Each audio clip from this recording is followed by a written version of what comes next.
ഗാസയ്ക്ക് കരുതലും തുണയും നൽകുക എന്ന ഉദ്ദേശത്തോടെ യൂറോപ്പിൽ നിന്ന് ഒരു സംഘം ആക്ടിവിസ്റ്റുകൾ കടൽമാർഗം ആരംഭിച്ച ഗ്ലോബൽ സുമുദ് ഫ്ലോട്ടിലേക്ക് നേരെ ഡ്രോൺ ആക്രമണം. കൂട്ടമായി സഞ്ചരിച്ച 50-ലധികം കപ്പലുകളെ ലക്ഷ്യമിട്ട് ഡ്രോണുകൾ ആക്രമണം നടത്തിയതായി പലസ്തീൻ അനുകൂല പ്രവർത്തകർ ആരോപിച്ചു.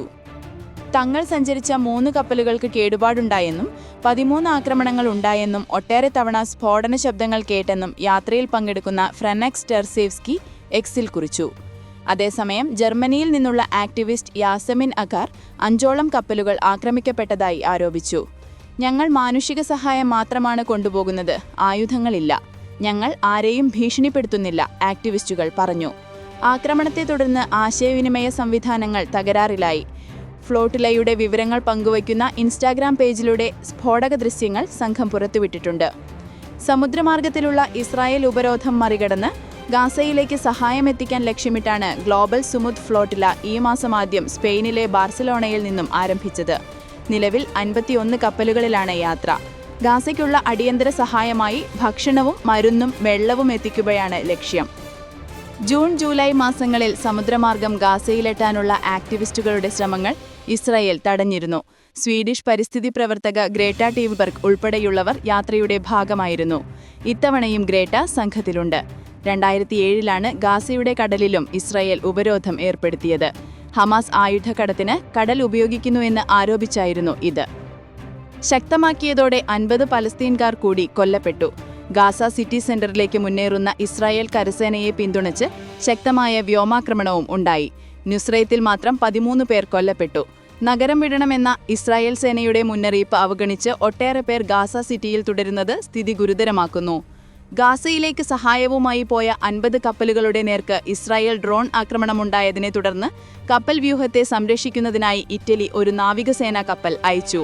ഇതേസമയം ഗാസയിൽ വെടിനിർത്തലിനും ഹമാസ് തടവിലുള്ള ഇസ്രായേലി ബന്ദികളെ മോചിപ്പിക്കുന്നതിനുമായി US പ്രസിഡന്റ് ഡൊണാൾഡ് ട്രംപ് ന്യൂയോർക്കിൽ അറബ് നേതാക്കളുമായി ചർച്ച നടത്തി. പലസ്തീനെ അംഗീകരിച്ച യൂറോപ്യൻ രാജ്യങ്ങളെ ട്രംപ് നിശിതമായി വിമർശിച്ചു. തെക്കൻ ഇസ്രായേലിലെ എയ്ലത്ത് നഗരത്തിൽ ഡ്രോൺ ആക്രമണം. യെമനിൽ നിന്നും അയച്ച ഡ്രോൺ ചെങ്കടൽ തീരത്തെ ടൂറിസ്റ്റ് കേന്ദ്രമായ എയ്ലത്ത് നഗരത്തിൽ പതിച്ച് 22 പേർക്ക് പരിക്കേറ്റതായും ഇതിൽ 2 പേരുടെ നില ഗുരുതരമാണെന്നും രാജ്യാന്തര വാർത്താ ഏജൻസികൾ റിപ്പോർട്ട് ചെയ്യുന്നു. ഇസ്രായേലിന്റെ വ്യോമ പ്രതിരോധത്തെ കബളിപ്പിച്ചാണ് ഡ്രോൺ പതിച്ചത്. നഗരമധ്യത്തിൽ പതിക്കുന്ന ഡ്രോണിന്റെ ദൃശ്യങ്ങൾ സമൂഹമാധ്യമങ്ങളിൽ പ്രചരിക്കുന്നുണ്ട്. അതിർത്തി ഭേദിച്ചെത്തിയ ഡ്രോൺ തടയാൻ ശ്രമിച്ചെന്നും രക്ഷാപ്രവർത്തനം നടക്കുകയാണെന്നും ഇസ്രായേൽ പ്രതിരോധ സേന പ്രസ്താവനയിൽ അറിയിച്ചു. ആക്രമണത്തെ തുടർന്ന് ആളുകളെ സ്ഥലത്തു നിന്നും ഒഴിപ്പിച്ചു. ആക്രമണത്തിന്റെ ഉത്തരവാദിത്തം ഇതുവരെ ആരും ഏറ്റെടുത്തിട്ടില്ലെങ്കിലും ഹൂത്തികളാണ് പിന്നിലെന്ന് റിപ്പോർട്ടുകളുണ്ട്. ആക്രമണത്തിന് ഉത്തരവാദികളായ ഹൂത്തികളോട് പ്രതികാരം ചെയ്യുമെന്ന് ഇസ്രായേൽ പ്രതിരോധ മന്ത്രി ഇസ്രായേൽ കാറ്റ്സ് പറഞ്ഞു. ഇസ്രായേലിനെ ദ്രോഹിക്കുന്നവർക്ക് 7 മടങ്ങായി തിരിച്ചടിയുണ്ടാകുമെന്നും കാറ്റ്സ് പറഞ്ഞു. ഓഗസ്റ്റ് അവസാനം യെമനിൽ ഇസ്രായേൽ നടത്തിയ വ്യോമാക്രമണത്തിൽ ഹൂത്തി വിമതർക്ക് വലിയ നാശം സംഭവിച്ചിരുന്നു. യമൻ തലസ്ഥാനമായ സനയെ ലക്ഷ്യമിട്ടുള്ള ആക്രമണത്തിൽ ഹൂത്തികളുടെ പ്രധാനമന്ത്രി അഹമ്മദ് അൽ റഹാവി കൊല്ലപ്പെട്ടിരുന്നു. US പ്രസിഡന്റ് ഡൊണാൾഡ് ട്രംപും ഭാര്യ മെലാനിയും UN ആസ്ഥാനത്തെ എസ്കലേറ്ററിൽ കയറിയതിനു പിന്നാലെ അത് സ്തംഭിച്ചു. ഇതേ തുടർന്ന് ധാരാളം അഭ്യൂഹങ്ങളും ഉയർന്നു. ഏതോ UN ഉദ്യോഗസ്ഥൻ ട്രംപിന് പണികൊടുക്കാനായി ചെയ്ത പ്രവൃത്തിയാണിതെന്നും അയാളെ കണ്ടെത്തി പുറത്താക്കണമെന്നും US അധികൃതർ ആവശ്യപ്പെട്ടിരുന്നു. ഈ കോലാഹലത്തിനിടയിൽ എസ്കലേറ്റർ സ്തംഭിക്കാനുള്ള കാരണം കണ്ടെത്തി.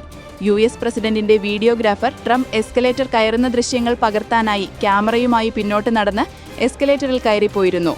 അയാൾ അബദ്ധത്തിൽ എസ്കലേറ്ററിലെ ഏതോ സുരക്ഷാ ബ്രേക്ക് അമർത്തിയതാണ് അത് സ്തംഭിക്കാൻ കാരണമായതെന്ന് കണ്ടെത്തി. അതോടെ ദുരൂഹത അവസാനിച്ചു.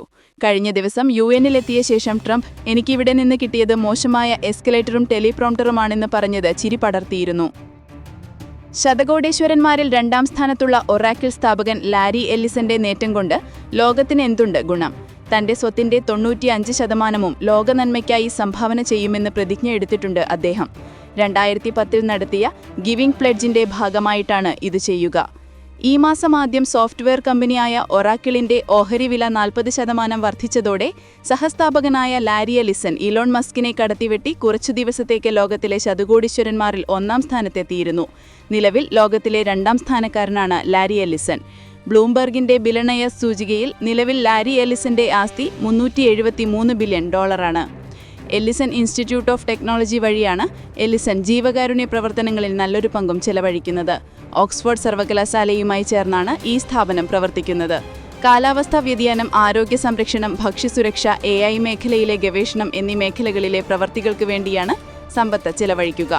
2027 എല്ലിസൺ ഇൻസ്റ്റിറ്റ്യൂട്ട് ഓഫ് ടെക്നോളജിയുടെ പുതിയ ക്യാമ്പസും പ്രവർത്തനം തുടങ്ങും.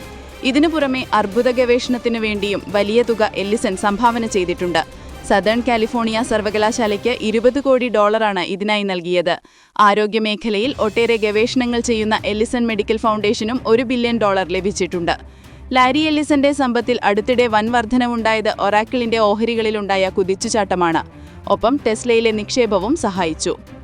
5 വർഷത്തെ ഇടവേളയ്ക്ക് ശേഷം ഏറ്റവും ലാഭകരമായ റൂട്ടിലേക്ക് പാകിസ്ഥാൻ എയർലൈൻസ് മടങ്ങിവരുന്നു. ബ്രിട്ടനിലേക്കുള്ള വിമാന സർവീസ് അടുത്ത മാസം പുനരാരംഭിക്കുമെന്ന് പാകിസ്ഥാൻ ഇന്റർനാഷണൽ എയർലൈൻസ്. ബ്രിട്ടൻ ഏർപ്പെടുത്തിയ വിലക്കിനെ തുടർന്ന് 2020 സർവീസുകൾ പാകിസ്ഥാൻ എയർലൈൻസ് നിർത്തലാക്കിയത്. 2020 ജൂൺ മാസം കറാച്ചിയിൽ പാകിസ്ഥാൻ വിമാനം അപകടത്തിൽപ്പെട്ട് 100 പേർക്ക് മരണപ്പെട്ടതിനെ തുടർന്നാണ് പാകിസ്ഥാൻ എയർലൈൻസിന്റെ രാജ്യാന്തര സർവീസുകൾക്ക് ബ്രിട്ടൻ വിലക്ക് ഏർപ്പെടുത്തിയത്. ഒട്ടേറെ സുരക്ഷാ പിഴവുകളും ഇതിനു കാരണമായി. ചില പൈലറ്റുകൾ വ്യാജ ലൈസൻസുകൾ ഉപയോഗിച്ചാണ് പ്രവർത്തിക്കുന്നതെന്ന് അന്നത്തെ പാക് വ്യോമയാന മന്ത്രിയുടെ പ്രസ്താവനയും ഏറെ വിവാദമായിരുന്നു. തുടർന്ന് ബ്രിട്ടനും യൂറോപ്യൻ യൂണിയനും വിമാന സർവീസ് തടഞ്ഞിരുന്നു. എന്നാൽ യൂറോപ്യൻ യൂണിയൻ പിന്നീട് വിലക്കു നീക്കി. പാകിസ്ഥാൻ എയർലൈൻസിന് മേലുള്ള വിലക്ക് ബ്രിട്ടൻ നീക്കിയതായി ബ്രിട്ടീഷ് ഹൈക്കമ്മീഷൻ ബുധനാഴ്ച വ്യക്തമാക്കിയിരുന്നു. പാസഞ്ചർ കാർഗോ വിമാനങ്ങൾക്ക് പ്രവർത്തനാനുമതി ലഭിച്ചിട്ടുണ്ട്. ഇതിന് പിന്നാലെ തങ്ങൾ സർവീസ് പുനരാരംഭിക്കുമെന്ന് പാകിസ്ഥാൻ ഇന്റർനാഷണൽ എയർലൈൻസ് വെളിപ്പെടുത്തി. ആദ്യഘട്ടത്തിൽ മാഞ്ചസ്റ്ററിലേക്കാവും വിമാനം പറത്തുക.